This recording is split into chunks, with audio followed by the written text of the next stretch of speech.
Hey, good morning, everybody, and welcome to LifeMission Kids. Special shout out to all my friends at our Kansas City, Kansas campus.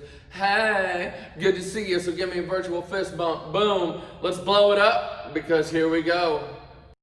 Okay, so I have a question for you.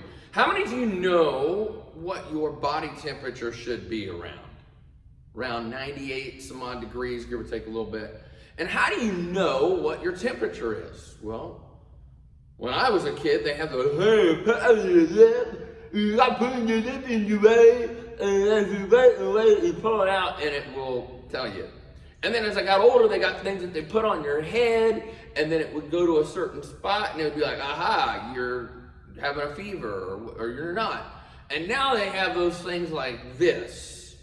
They have the things like this where you can just do like that, and it will tell you the temperature or something. Maybe you've seen it going around, is that people go up and they'll go, and they'll be like, yep, and they'll check the temperature and they'll see that you're okay. The reason I'm bringing up temperature and talking about that is that I want to talk to you about a story in the Bible about three individuals who were in a situation where temperature really mattered. And who I'm talking about? I'm talking about three individuals: Shadrach, Meshach, and Abednego. Yeah. All right, I'm gonna be honest with you. I can't spell it, so here you go. Shadrach, Meshach, and Abednego. By the way, do any of you know someone named Shadrach, Meshach, or Abednego? If you do, tell them I say hi. But here's the thing with these three guys, is that they were in a situation where they were dealing with temperatures, and I'm talking about hot temperatures. Now, do you know when it comes to temperatures that a lot of things will either be burnt up or melt at certain temperatures? And so I want to show you guys something that I did to kind of see how hot things get. Then as it's going, and I have the power to get it 2 times hotter, 3 times hotter, 4 times hotter, 6 times hotter, 7 times hotter.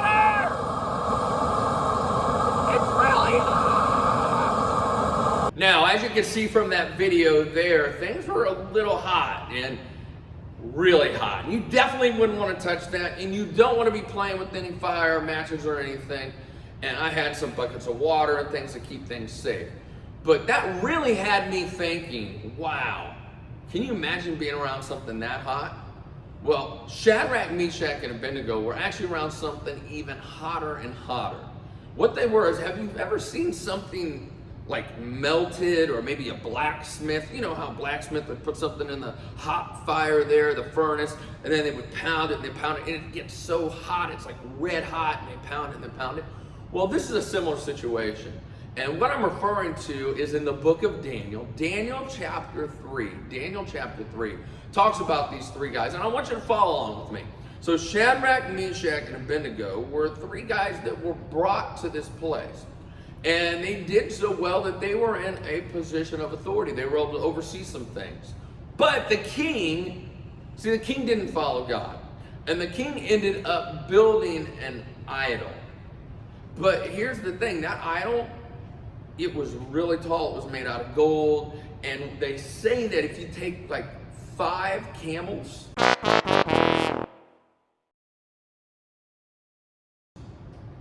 and you stack them on top of each other, that's how tall it was. I mean, this thing would be huge. And so the king said, hey, whenever you hear this, you need to stop what you're doing and you need to worship that idol.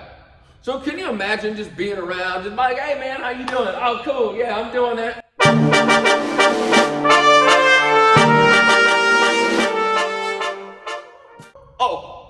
We gotta worship that big idol thing.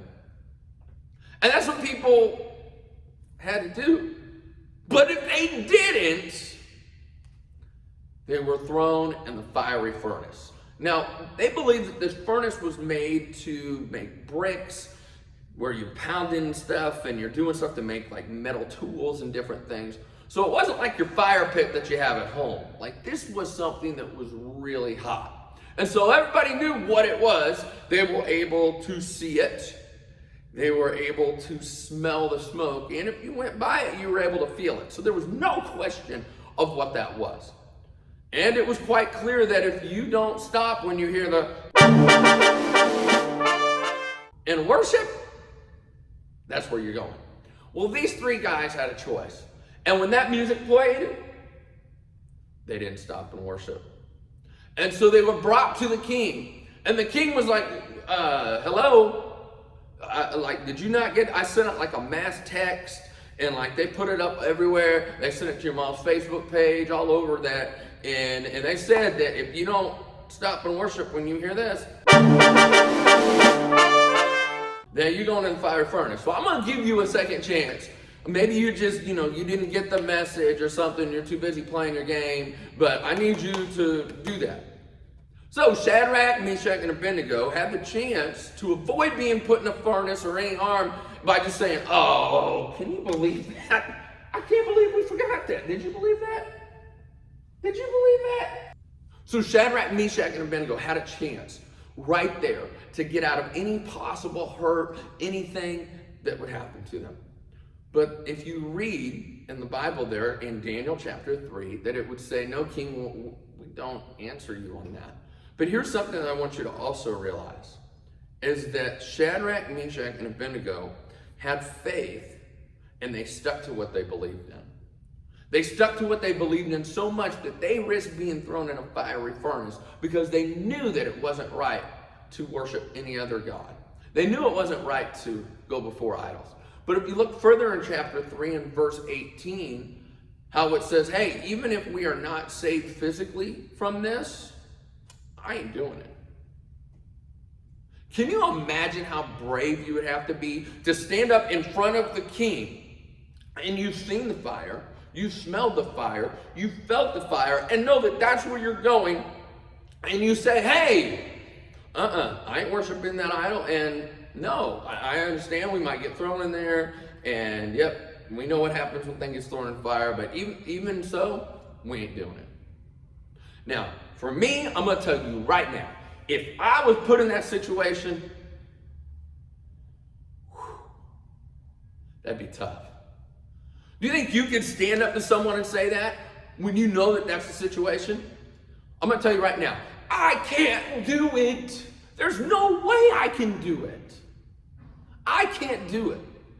But see, here's the difference, is that they weren't doing it on their own might. They weren't doing it on their own ability, for they knew the God that they served. They knew the God that they loved. And so what happened? The king threw him in the fire. And a matter of fact, he was so mad he got the fire even more and more so hot that the people that were throwing him in, the flames got them. But as the king, probably from a safe distance, stood back and was like, okay, they didn't listen to me. They're gone. Wait a minute. 1, 2, 3, 4. Hey, did we put 3 people or 4 people in there?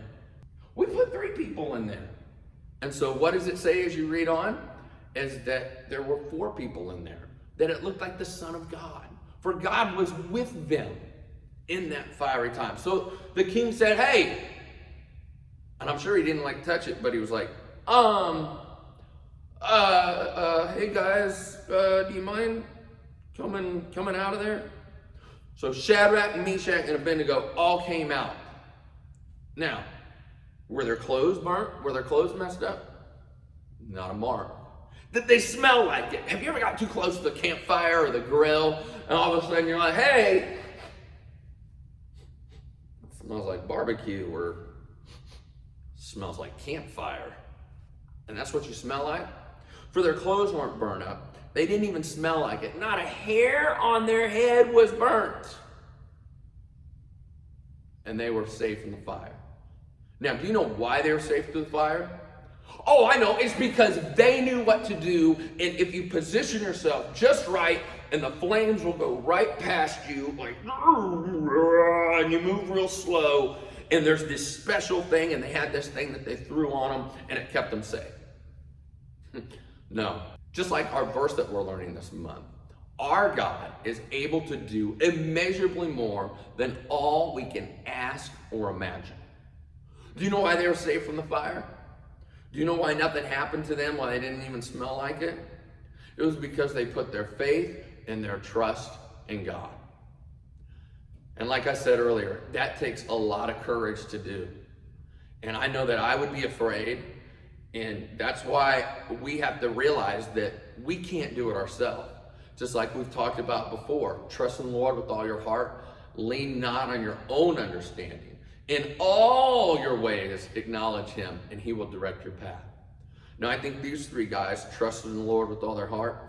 They didn't lean on their own understanding, because my understanding would be, I'm getting as far away from that because that hurts. Has any of you ever touched the stove? Don't do it, but if you have, did it hurt?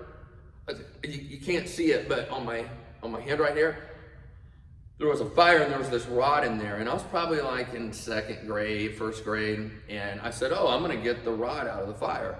And I reached my hand in there and I grabbed it and I pulled it out, and I was like, oh. Then about a second later, why? Because it burnt my hand. And you know what? I've also learned now not to stick my hand in the fire and grab some metal thing that's been sitting in there for a while. So my own understanding tells me to get away from fire, to get away from the heat. But they didn't do that. They stood up for what they believed in. They had their trust in God, and they knew that, you know what? God, you got us. Whether we physically aren't able to survive the fire, but we survive the fire and we're with you. See, a trusting God is trusting God and not seeing or knowing what's going to happen. You know, we had another verse that said, now faith is confidence in what we hope for and assurance about the things we do not see. When we have our faith and our trust and our hope in God, that's what really matters. That's what can keep us safe in time of trouble. When we have our faith and trust and hope in God, that is where we can lean on him. That is where we can know, you know what? I don't know what's going to happen, but I know that you could do so much more than I could ever ask or imagine. So Lord, I ask you for courage. I ask you for help. I ask you to direct me in my steps and ways. We can learn a lot from Shadrach, Meshach, and Abednego. And I encourage you to please put on a different look. Put on a different look on how you look at things. And sometimes we might hear things over and over again, but we can always learn something from it. So let's learn something from Shadrach, Meshach, and Abednego. Let's learn how we can stand firm even when we see and hear things around us. Let us learn that we could still be respectful and stand on what we've been told and what we know. And also, we can make sure that we stand firm and that God receives the glory, because it's nothing that we can do. It's only through him and his Spirit.